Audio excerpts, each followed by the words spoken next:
सवाल इस प्रकार है, x दिया गया है,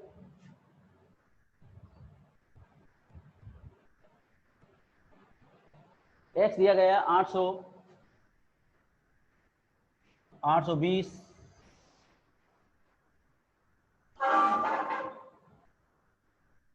860, 900, 920, 980 और यहां पर 1000।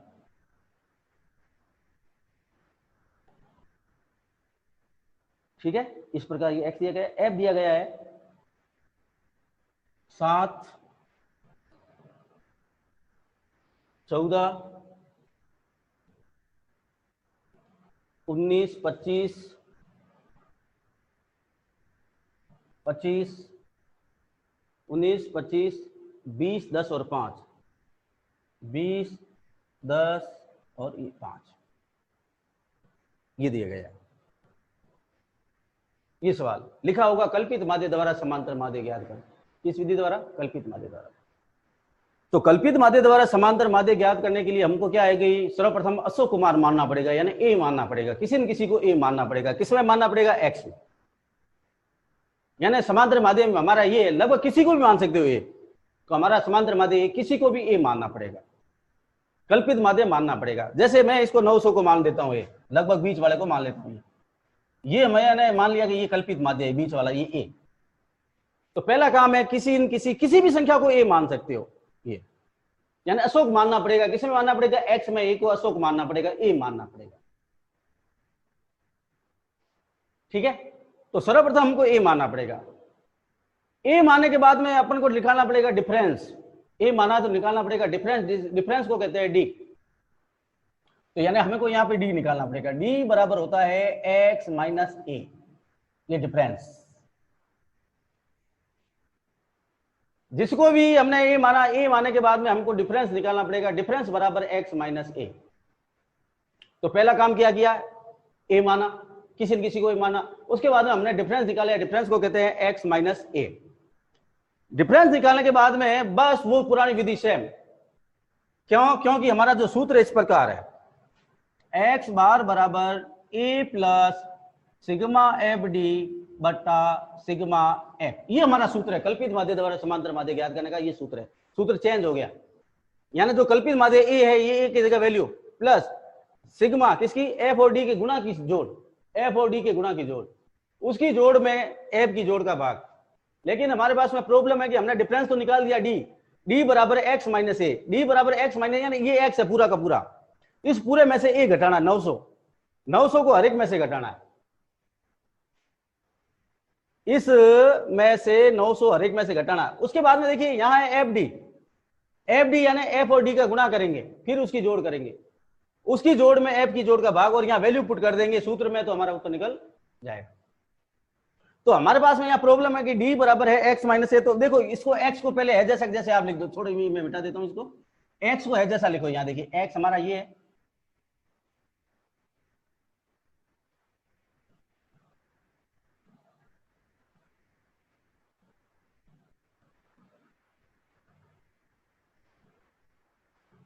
इसमें से एक घटाना। एक किसको माना? 900 को। ये 900, ये 900, ये 900, ये 900, ये 900, ये 900। अब ये घटाएंगे, जो उत्तर आएगा वो आएगा आपका डी कहलाएगा। यहां आ जाएगा तो ये घटा, ये डायरेक्ट भी घटा सकते हो, लेकिन समझाने के लिए मैंने बताया आपको ताकि समझ में आ जाए। डायरेक्ट भी आप घटा सकते हो। अब देखो 800 माइनस 900 ज्यादा किसके? माइनस के है। कितने ज्यादा है? 100, तो माइनस 100 बचेगा यहां। 820 माइनस 900 ज्यादा किसके है? माइनस के। कितने ज्यादा है? 80। 860 माइनस 900 ज्यादा किसके है? माइनस के ज्यादा है। कितने ज्यादा है? माइनस 40। 900 में से 900 गए 0। फिर यहां देखिए 920 में से 900 गए, यहां 20। फिर 980 में से 900 गए तो यहां 80। फिर 1000 में से 900 गए तो यहां 100। ये आपने डी निकाला, ये डी कहलाएगा। 800 माइनस 900 बराबर माइनस के 100। माइनस के 100 क्यों आए? क्योंकि 800 में से 900 थोड़ी जाते हैं, ज्यादा तो माइनस के, इसीलिए माइनस का 100। 800 में से 900 रुपए खर्च कर सकते हो क्या? लोन लेना पड़ेगा, कितने का? 100 का लोन लेना पड़ेगा, लोन को कहते हैं माइनस में। अब आपको 820 में से 900 रुपए खर्च करो, कब खर्च कर सकते हो? 80 रुपए किसी से लेने पड़ेंगे उधार, उधार को कहते हैं माइनस। अब ये कह रहा है 860 में से 900 को खर्च करो, खर्च नहीं कर सकते 940 किसी से उधार लेंगे तो माइनस के 40। अब यहाँ 900 में से 900 खर्च कर सकते हो तो पीछे 0 बचेगा। 920 में से 900 खर्च कर सकते हो तो 20 बचेगा। 980 में से 900 खर्च कर सकते हो तो 80 बचेगा। 1000 में से 900 खर्च कर सकते हो तो 100 बचेगा। तो धनात्मक आ गई। तो यहां से धनात्मक राशियां हैं, ऊपर वाली ऋणात्मक राशियां हैं। इस प्रकार कुछ धनात्मक है, कुछ ऋणात्मक, इसका ध्यान रखना। ये डी आया है। डी के बाद में आपको निकालना है एफ डी, एफ और डी। एफ और डी का हम गुणा करेंगे। तो एफ हमारे पास में क्या है? ये बड़ा 7 और डी है ये। तो 7 का माइनस 100 से गुणा करेंगे तो माइनस 700। फिर यहां पर गुणा करेंगे माइनस का 80 का 14 से गुणा करेंगे तो 0 का 0, 32 हासिल के 3, 8 और 3 कितने हुए? 11, माइनस के 1120। ठीक है कि नहीं? 32 3 1120। फिर यहां पर माइनस के कितने आएंगे? 19 से गुणा करना है, 0, 19 का 38, 9 चौक 36। ठीक है, 36 के 6 हासिल के 3, 4 और 3 7, माइनस के 760। 25 का 0 से गुणा करेंगे तो 0। फिर 20 का 20 से गुणा करेंगे तो 400। फिर इधर देखिए 10 का 80 से गुणा करेंगे तो 800। फिर 5 का 100 से गुणा करेंगे तो 500। ये हमारा गुणा हो गया। अब यहां पर गुणा करते समय ये ध्यान रखना, देखो माइनस की अलग जोड़ करनी है, प्लस की अलग जोड़ करनी है। देखो वापस मैं बता देता हूं एक बार, देखिएगा आप। देखो सर्वप्रथम हमारे को जो एक्स और एफ दे रखा है, कल्पित माध्य द्वारा समांतर माध्य ज्ञात करना। सवाल के अंदर लिखा हुआ कल्पित माध्य द्वारा समांतर माध्य ज्ञात करना, लिखा हुआ होगा। तो इसमें किसी को ए मानना, अशोक मानना, एक्स में, एफ में नहीं मानना, एक्स में। अशोक मानने के बाद में हमें डिफरेंस निकालना। क्या निकालना? इसमें से डिफरेंस, डिफरेंस को बोलते हैं डी। डिफरेंस निकालने का मतलब अंतर। तो एक्स में से ए घटाएंगे, डिफरेंस का मतलब एक्स में से ए घटाएंगे। एक्स क्या है हमारा? ये एक्स पूरा का पूरा एक्स है, इसमें से ए घटाना। ए हमने क्या माना? 900, 900 पूरे में से घटेगा, और घटाने के बाद जो राशि आई वो हमने यहां लिखी। ये हमारा डी है, इधर वाला -100, -80, -40, 0, 20, 80 और 100, ये डी है। डी निकालने के बाद हमको निकालना एफ डी। क्या निकालना है? एफ डी, एफ और डी का गुणा। तो एफ हमारा ये पड़ा और डी हमारा ये पड़ा। तो ये 7 का -100 से गुणा -700, 14 का -80 गुणा -1120, 19 का -40 से गुणा -760, 25 का 0 से गुणा तो 0, और 20 का 20 से गुणा तो 400, 10 का 80 से गुणा तो 800, 5 का 100 से गुणा तो 500। अब निकालने के बाद में देखिए ये धनात्मक राशि है, ऋणात्मक अपन जोड़ नहीं सकते, लेकिन अलग अलग जोड़ेंगे।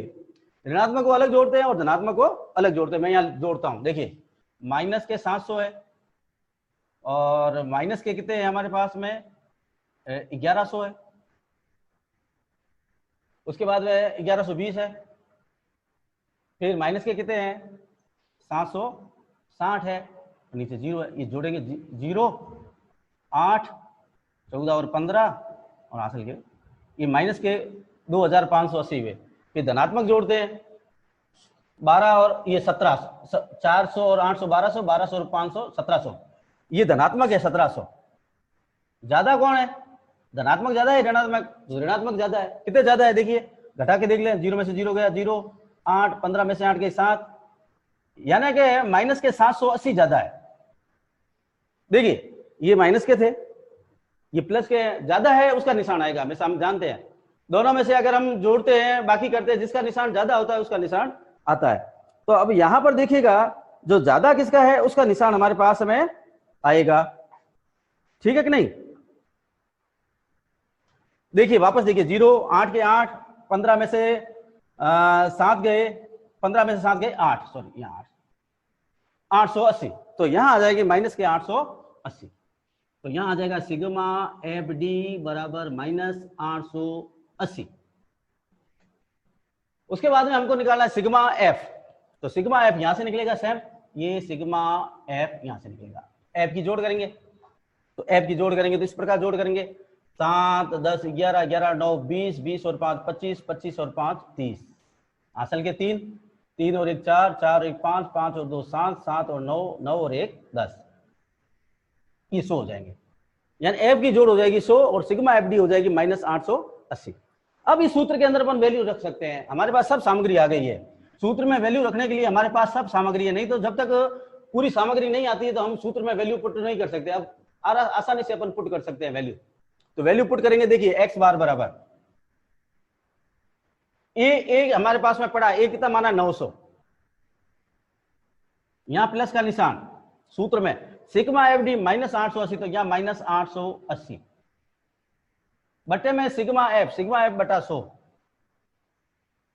तो एक्स बार बराबर 900, यहां प्लस माइनस निशान किसका आएगा, प्लस माइनस है तो यहां माइनस का निशान आएगा, दो निशान अलग अलग है ना, तो -880 बटा 100। अब कितने अंकों के बाद पॉइंट लगेगा, नीचे 2 जीरो है तो 1 और 2 अंकों के बाद पॉइंट लगेंगे तो 100 का भाग हो जाएगा, तो एक्स बार बराबर 900 माइनस 8.80, 100 का भाग देंगे 880 में तो 8.80 आएगा। अब ये 900 में से हम घटा देंगे, ये 900 और इसमें से अपन घटा देंगे 8.80, तो 8.80, यहाँ पॉइंट लगा के यहाँ 0 0 ये घटा देंगे, यहाँ 0 0 0 में से 0 गया 0, 10 में से 8 गई 2, यहां बचेंगे 9, 9 में से 8 गई 1, यहां बचेंगे 9, ठीक है कि नहीं। तो इस प्रकार यहां बचेंगे आपके 9 के 9 और सॉरी 808 बचेगा, क्योंकि उधार देंगे तो 891.20। तो इस प्रकार हमारा जो उत्तर आ जाएगा 891.20, तो यहाँ ने एक्स बार बराबर आ जाएगा 891.20, ये हमारा उत्तर निकल जाएगा। तो कल्पित माध्य द्वारा समांतर माध्य निकालने का ये पूरा मेथड मैंने आपको समझाया। अब इसको